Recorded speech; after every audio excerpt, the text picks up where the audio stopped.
নমস্কাৰ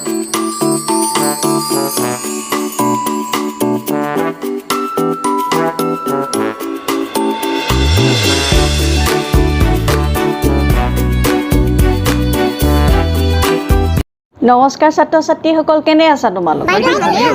আচ্ছা, ঠিকে আছা ন?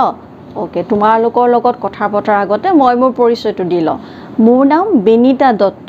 মই লখিমপুৰ জিলাৰ নাওবৈচা শিক্ষাখণ্ডৰ SCERT প্ৰাথমিক বিদ্যালয়ৰ সহকাৰী শিক্ষয়িত্ৰী। আচ্ছা, এতিয়াতো পুৰা লকডাউন বুলিয়ে ক'ব লাগিব, বিদ্যালয়সমূহো বন্ধ হৈ আছে।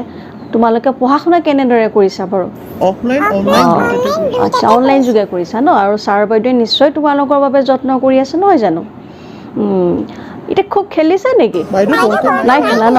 খেলিবও লাগিব, কিন্তু খেলাৰ লগতে পঢ়া শুনাবোৰ আগবঢ়াই যাব লাগিব। আৰু নোৱাৰাবিলাক তোমালোকে কি কৰিবা? তোমালোকৰ ডাঙৰসকলৰ লগত আলোচনা কৰিবা। ঠিক আছে, এতিয়া তোমালোকক এটা মই কথা সোধোঁ। তোমালোকে বাৰু ফুৰিবলৈ গৈ পাইছানে কেতিয়াবা? ক'ৰবাত গৈছানে ফুৰিবলৈ? গৈছা ন? ক'ত ক'ত গৈছা? গুৱাহাটী গৈছা? মামা ঘৰ ক'ত? মাজুলীত। ভেৰি গুড, মাজুলী গৈছা। আৰু শিৱসাগৰ গৈছা তুমি? খুব ভাল, শিৱসাগৰ খুব ভাল কথা। আচ্ছা, কি ঠাই ফুৰিছা? এই ঠাইখন তোমালোকে দেখিছানে বাৰু? এই ঠাইখন আকৌ এইফালে এখন ঠাই চোৱাচোন, দেখিছানে? মোৰ মূৰৰ ওপৰত এখন ঠাই তোমালোকে দেখিছানে? দেখিছা? আচ্ছা, এটা কথা কোৱাচোন, ফুৰিবলৈ গ'লে তোমালোকে কাৰোবাক সোধানে ক'ত ফুৰিবলৈ গৈছিলা, ঠাই কেনেকুৱা? সুধিব লাগে সেইবোৰ কথা। এতিয়া এটা কথা কোৱাচোন, তোমালোকৰ ইংৰাজীত পাঠ্যপুথিত এটা লেচন আছে ফুৰাৰ ওপৰত। তোমালোকে কেতিয়াবা এনেকৈ মেলি যাওঁতে এনেকৈ ধৰা কিতাপখন, এইখন তোমালোকৰ হয়নে নহয়? কিতাপখন হয়। এই কিতাপখন ধৰা তোমালোকে এনেকৈ মেলি গৈ আছা, যাওঁতে তোমালোকে দেখিছা নেকি তেনেকুৱা এটা পাঠ, কিবা এটা যাত্ৰাৰ ওপৰত পাইছা ন? খুব ভাল। কি আছিলে লেচনটোৰ নাম? তোমালোকে জানানে কি আছিলে? জানানে লেচনটোৰ নাম? য়েছ, ভিজিট টু শিৱসাগৰ, শিৱসাগৰলৈ এটা ভ্ৰমণ। গতিকে ৰীতা আৰু ৰমেনৰ ভনীয়েক ৰীতাৰ ককায়েক কোন? ৰমেন। তেনেকুৱা দুটা চৰিত্ৰ লৈ আমাৰ কাহিনীটো আগবাঢ়িছে। তেওঁলোক শিৱসাগৰ ফুৰিবলৈ গৈছিলে, তাৰপৰা কি হ'ল কি নহ'লে সেয়া জানিবলৈ হ'লে আমি কি কৰিব লাগিব? পাঠটোৰ মাজলৈ যাব লাগিব। গতিকে লৰালৰি কৰা, দেৰি নকৰিবা, কিতাপখন লৈ আনা আৰু তোমালোকৰ 8 নম্বৰ লেচনটো উলিয়াই লোৱা। আৰু তোমালোকৰ সুবিধা হোৱাকৈ মই গোটেই কথাখিনি অসমীয়াটো দি দিছোঁ, তোমালোকে কাৰো সহায় নোলোৱাকৈ তুমি এনেকৈ পটককৈ পঢ়িব পাৰিবা। বুজি পাইছাতো? গতিকে কিতাপখন আনা আৰু আমি সকলোৱে মিলি এই ভিজিট টু শিৱসাগৰ পাঠ নম্বৰ 8টো আৰম্ভ কৰোঁ ব'লা। ছাত্ৰ ছাত্ৰীসকল, তোমালোকে চাগে কিতাপখন উলিয়াই ল'লা হয় নহয়? ঠিক আছে, তোমালোকৰ ইংৰাজী কিতাপৰ পাঠ নম্বৰ 8টো উলিয়াই লোৱা। এই ভিজিট টু শিৱসাগৰ, শিৱসাগৰৰ ভ্ৰমণ। আমি এতিয়া এই পাঠটো আৰম্ভ কৰিম নহয় জানো? এতিয়া এই পাঠটোৰ আৰম্ভণিতে তোমালোকে দেখিছা যে 4খনকৈ ছবি দিয়া আছে। কি দিয়া আছে? 4খনকৈ ছবি। প্ৰথম ছবিখন দেখিছা, ইয়াতে জীৱ জন্তু আছে, তাৰপাছতে এটা ঘৰ, এই তললে এটা মন্দিৰ, আকাশত এটা মন্দিৰৰ চূড়া নিচিনা এটা ছবি। এতিয়া সেই ছবিকেইখন কি মই কৈ দিম। প্ৰথম ছবিখন হৈছে তোমাৰ চিৰিয়াখানা, দ্বিতীয়খন হৈছে তোমাৰ শিৱসাগৰৰ ৰংঘৰৰ ছবি, এই তৃতীয়খন হৈছে কামাখ্যা মন্দিৰৰ ছবি, যিখন নীলাচল পাহাৰত আছে গুৱাহাটীৰ, আৰু এই চতুৰ্থখন যে দেখিছা, এইখন অসমৰ বাহিৰত আছে। এইখন হৈছে আগ্ৰাৰ তাজমহল। হয়তো তোমালোক কোনোবা যাবও পাৰা চাগে, যদি চাইছা, যদি দেখিছা, তোমাৰ লগৰবিলাকক তাজমহলৰ বিষয়ে তোমালোকে জনাবা। এতিয়া ঠিক আছে, এই ছবিখনৰ তলত কেইটামান প্ৰশ্ন দিয়া আছে। কি প্ৰশ্ন দিয়া আছে আমি চাওঁচোন দেই। এই প্ৰশ্নকেইটা আকৌ তোমাৰ বন্ধুসকলক সুধিবলৈ কৈছে। এই ঠাইকেইখন ফুৰা কোনোবা যদি বন্ধু আছে, তোমালোকক সেই প্ৰশ্নকেইটা সুধিবলৈ কৈছে। অকল এইকেইখন ঠাই বুলিয়ে নহয়, বিভিন্ন ঠাই যদি ফুৰিব গৈছে, তেতিয়া এই প্ৰশ্নকেইটা তুমি তোমাৰ বন্ধুক কি কৰিব পাৰা? সুধিব পাৰা। ঠিক আছে, এতিয়া আমি প্ৰশ্নকেইটা লৈ চাওঁ। আৰু এটা কথা, মই তোমালোকৰ সুবিধা হ'ব পৰাকৈ কাষত অসমীয়াত ধুনীয়াকৈ লিখি দিছোঁ। দেখিছানে? এই ভিজিট টু শিৱসাগৰ, শিৱসাগৰৰ ভ্ৰমণ, এনেকৈ লিখি দিছোঁ, তোমালোকৰ যাতে নিজেই তোমালোকে যাতে পঢ়িব পাৰা। এতিয়া প্ৰশ্নকেইটা চাওঁ আহা। ইয়াত কি কৈছে? আস্ক ইউৰ ফ্ৰেণ্ড, তোমাৰ বন্ধুক সোধা। এইত কি কৈছে যে which of this place says have you visited a ঠাইবোৰৰ ভিতৰত তুমি কোনবা ঠাইলৈ তুমি গৈছা নে ইয়াত দিছো চোৱাচোন ছবিত দেখা কোনবোৰ ঠাই তুমি ফুৰিছা এনেকে খুদিছে বিট কৈছে what did you see there তাত তুমি গৈ কি দেখিছা সেই ঠাইবোৰত গৈ তুমি কি দেখিছা এটো খত তুমি তাত কি দেখিছিলা এটো মই অসমীয়া লিখি থৈছো সিট আছে সাবা should we visit such places হে ঠাইবোৰলৈ আমি যাব পাৰিম নে যাব লাগে নে হে ঠাইবোৰলৈ গলে আমাৰ ভাল লাগিব নে আমাৰ কিবা নজনা কথা জানিব পাৰিম নে কেনেকুৱা তাৰ যাতায়াত ব্যৱস্থা কেনেকুৱা এনে ধৰণৰ প্ৰশ্ন আমাৰ মনলৈ আহিব পাৰে আমি সেই প্ৰশ্নবোৰ হিজুৱা সকলক আমি সুধিম কাৰণ আমি সুধি আগতীয়াকৈ জানি ললে আমাৰ যাত্ৰাটো ভাল হ'ব আৰু আমি সেই ঠাইখনৰ বিষয়ে অলপ জানি গলে আমাৰ নিজৰো সুবিধা হ'ব পাই জানো গতিকে আমি জনা সকলক আমি তেনে ধৰণে সুধি লম ঠিক আছে হৈ গল এতিয়া আছে now let's read about Roman and Rita's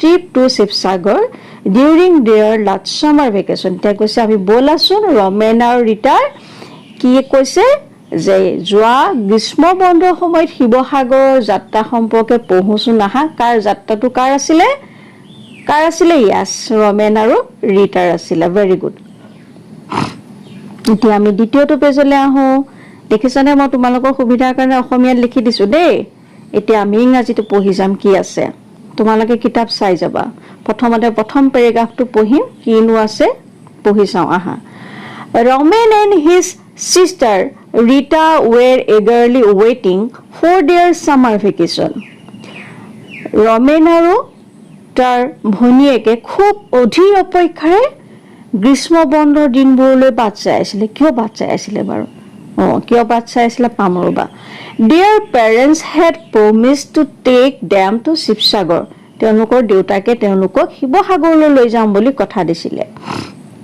The trip would take around 7 hours by bus from Guwahati আৰু এই যাত্ৰাটো প্ৰায় গুৱাহাটীৰ পৰা শিৱসাগৰলৈ কিমান সময় লাগিব 7 hours 7 ঘণ্টা লাগিব এতিয়া আমি দ্বিতীয়টো পেৰাগ্ৰাফলৈ আহো At last the day of their journey arrived অসমীয়াটো চাই যাবা ইয়াতে দিছে যে শেষত সিহঁতৰ ভ্ৰমণৰ দিনটো আহি পালেহি ধৰিব পাৰিছানে বাৰু এতিয়া আমি আকৌ পঢ়ো They boarded a beautiful red ASTC bus সিহঁতে ধুনীয়া এখন সুন্দৰ ৰঙা ৰঙৰ অসম ৰাজ্যিক পৰিবহণ নিগমৰ বাছত উঠিছিলে উঠি যাত্ৰা আৰম্ভ কৰিছিলে On the way they crossed many towns and villages আৰু বাটত সিহঁতে বহুতো চহৰ আৰু গাঁও কি কৰিছিলে পাৰ হৈ গৈছিলে They also crossed the famous Kaziranga National Park আৰু কি কৰিছিলে সিহঁতে যাত্ৰা পথত বিখ্যাত কাজিৰঙা ৰাষ্ট্ৰীয় উদ্যানো পাৰ হৈ গৈছিলে অসমীয়াখিনি চাই যাবা লগতে দেই তোমালোকে They saw vast and beautiful green tea garden and paddy fields on the way and loved them আৰু কি হৈছিলে যে সিহঁতে যাত্ৰা পথত বহু ঠাই জুৰি থকা সেউজীয়া চাহ গছৰ বাগিচাবোৰ আৰু ধাননি পথাৰবোৰ বাটত দেখিছিল আৰু সেই দৃশ্য সিহঁতে কি কৰিছিলে খুব ভাল পাইছিলে এতিয়া আমি পাছৰ পেৰাগ্ৰাফটোলৈ আহিছো It was 4 o'clock when their bus arrived at Sivasagar 4টা বাজিছিলে তেতিয়া কেইটা বাজিছিলে 4টা বাজিছিলে যেতিয়া সিহঁতৰ বাছখন শিৱসাগৰ পাইছিল গৈ Their uncle and aunt were waiting at the bus station to receive them.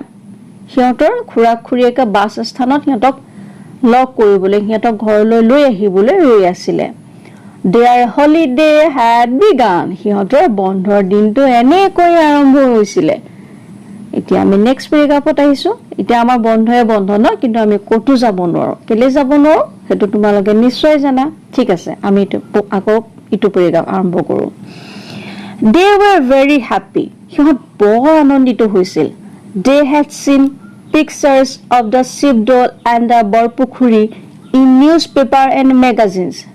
সিহঁতে শিৱদৌল বৰপুখুৰী ছবিবোৰ আলোচনী বা কাকতৰ পাততহে দেখিছিল But it was so different to be standing in front of them now. কিন্তু ছবিত দেখা আৰু বাস্তৱত দেখাৰ মাজত সেই বৰপুখুৰী শিৱদৌলৰ সন্মুখত ৰৈ সিহঁতে বিৰাটেই পাৰ্থক্য অনুভৱ কৰিলে যে ছবিত দেখাটো বেলেগ আৰু স্বচক্ষে দেখাটো বহুত বেলেগ they got busy taking photographs of the Shiv doll, the Vishnu doll and Devi doll on the bank of Sivasagar Borpukhuri শিৱসাগৰৰ বৰপুখুৰী পাৰৰ শিৱদৌল বিষ্ণু দৌল আৰু দেৱী দৌলৰ ছবি তুলি লোৱাত সিহঁত কি হৈ গ'ল ব্যস্ত হৈ পৰিছিল They were aimless to see the beautiful Rangghar on their way to Jয়সাগৰ সিহঁতে জয়সাগৰলৈ যোৱাৰ পথত সুন্দৰ ৰংঘৰ চাই অভিভূত হৈছিল Long ago the kings and their courtiers had watched games and sports dances and fights from this monument বহু বছৰ আগতে ৰজা আৰু মন্ত্ৰী সকলে এই ঠাইৰ পৰাই বাকৰিত যিবোৰ খেল ধেমালি বিহু নাচ মুষ্টি যুদ্ধ হয় সেইবিলাক কি কৰিছিলে পৰ্যবেক্ষণ কৰিছিলে সেইবোৰ উপভোগ কৰিছিলে Roman and Rita also spent some time at the wonderful তলাতল ঘৰ এই আশ্চৰ্যজনক তলাতল ঘৰটো ৰমেন আৰু ৰীতাই কিছু সময় পাৰ কৰিলে They sat on the banks of the beautiful Jয়সাগৰ tank gazing at its vastness সিহঁতে মনোমোহা জয়সাগৰৰ পুখুৰীৰ বিশালতাটো মোহিত হৈ পৰিছিল আৰু তাতো খন্তেক সিহঁতে জিৰাইছিল চাইছিল Their uncle narrated to them the story of Jaymati and the famous kings of those distant days. সিহঁতৰ খুৰাকে জয়মতী আৰু বিখ্যাত ৰাজন্যসকলৰ ৰজাসকলৰ অতীতৰ কাহিনী বৰ্ণনা কৰিছিল কি হৈছিল কি নাই হোৱা সেই ঠাইবিলাকত বহি ইয়াত এটো হৈছিল এনে ধৰণৰ কাহিনীবিলাক বৰ্ণনা কৰিছিলে They felt that they were living in the past. সিহঁতৰ অনুভৱ হৈছিল সিহঁতে যেন অতীতলৈহে গমন কৰিলে অতীতৰ সেই আহোম যুগৰ সময়খিনিলে সিহঁতে যেন গুচি গ'ল এনেকুৱা লাগিছিলে The next day they visited Charaideo আৰু পিছদিনা সিহঁতে চৰাইদেউ ভ্ৰমণ কৰিবলৈ গৈছিল On the way they stopped at Gargaon to see the Kareng Ghar Royal Palace there আৰু সিহঁতে গড়গাঁৱত ৰৈ ৰাজ কাৰেংঘৰ চাইছিলে ৰজা থকা ঘৰ তেওঁলোকে চাইছিলে Saraideau is a scared place where the Ahom royals were laid to rest in the Maidams আৰু Saraideau এখন পুণ্য ঠাই scared place মানে এখন পুণ্য ঠাই য'ত আহোম ৰজাসকলক শেষ জিৰণি দিয়া হৈছিল মৈদাম বিলাকত তেওঁলোকক আহোম ৰজাসকলক তাত কি কৰিছিল সমাধিস্থ কৰিছিল আৰু সেইবিলাকক কি বুলি কোৱা হৈছিল মৈদাম বুলি কোৱা হৈছিল On the next day আৰু তাৰ পাছদিনাখনি সিহঁতে কলৈ গৈছিল They visited the Dargah of Azan Pir সিহঁতে আজান পীৰৰ দৰগাহ চাবলৈ গৈছিল It is at Dikhomukh about 30 kilometers away from their uncle's home আৰু খুৰাকৰ ঘৰৰ পৰা সেই দিখৌমুখ প্ৰায় কিমান কিলোমিটাৰ দূৰত্বত আছিল Yes 30 কিলোমিটাৰ মানে 30 কিলোমিটাৰ দূৰত্বত আছিল খুৰাকৰ ঘৰৰ পৰা Dikhowmukh When they returned to Guwahati Ramen and Rita carried with them lots of precious memories of their visit to Sivasagar যেতিয়া সিহঁতি শিৱসাগৰৰ পৰা গুৱাহাটীলৈ ঘূৰি আহিছিল তেতিয়া ৰমেন আৰু ৰীতাই লৈ আহিছিল ঐতিহাসিক শিৱসাগৰৰ বহু স্মৃতি সিহঁতি লৈ আহিছিল সিহঁতৰ চকুৰ আগত মাত্ৰ শিৱসাগৰত ৰংঘৰ কাৰেংঘৰ চৰাইদেউ মৈদাম দৰগাহ এইবিলাকে সিহঁতৰ মনত জয়মতী এই কাহিনীবিলাকে সিহঁতৰ মনলৈ সিহঁতৰ চকুৰ আগত কি হৈছিল ভাহি আহিছিল ছাত্ৰ ছাত্ৰীসকল আশা কৰোঁ তোমালোকে পাঠটো বুজি পালা তোমালোকক সুবিধাৰ্থে মই ধুনীয়াকৈ অসমীয়াত দি গৈছো তোমালোকে ধুনীয়াকৈ চাই পঢ়িবা পজ কৰি চাবা আৰু বৰ প্ৰয়োজন যদি হয় তেতিয়া ঘৰত ডাঙৰৰ তোমালোকে সহায় ল'বা আৰু তোমালোক ভালে থাকিবা ঘৰৰ ভিতৰতে থাকিবা অনাহকত কলৈকো ওলাই নাযাবা আৰু মাস্ক তোমালোকে ব্যৱহাৰ কৰিবা হাত সাবুনেৰে ধুবা পাৰিলে স্যানিটাইজাৰ ব্যৱহাৰ কৰিবা আৰু দূৰত্ব বজাই ৰাখি মানুহৰ লগত কথা বাৰ্তা হ'বা গতিকে তোমালোক ভালে থাকা তাৰে কামনা কৰিলো আৰু ঘৰত থকা সময়খিনি তোমালোকে পঢ়া শুনাৰ উপৰিও খেল ধেমালি কৰি নিতৌ ব্যায়াম কৰি সুস্থভাৱে থাকি সুন্দৰ আহাৰ গ্ৰহণ কৰি তোমালোক সুস্থ হৈ থাকা তাৰে কামনা কৰিলোঁ। ধন্যবাদ।